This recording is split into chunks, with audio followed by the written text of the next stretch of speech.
November 1 సకల పునీతుల పండుగ. దేవుని సమక్షంలో సంతోషంగా ఉన్న వారిని స్మరించుకుని పండుగ.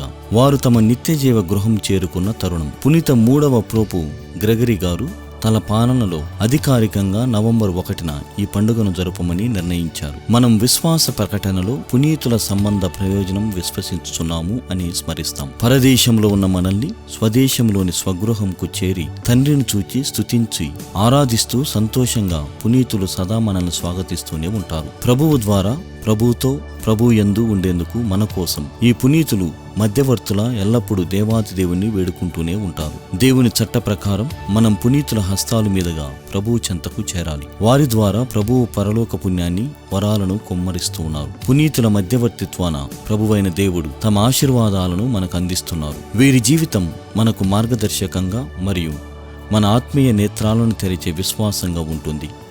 ఈ లోకంలో మరణం అనగా పరలోకంలో జననం అని అర్థం.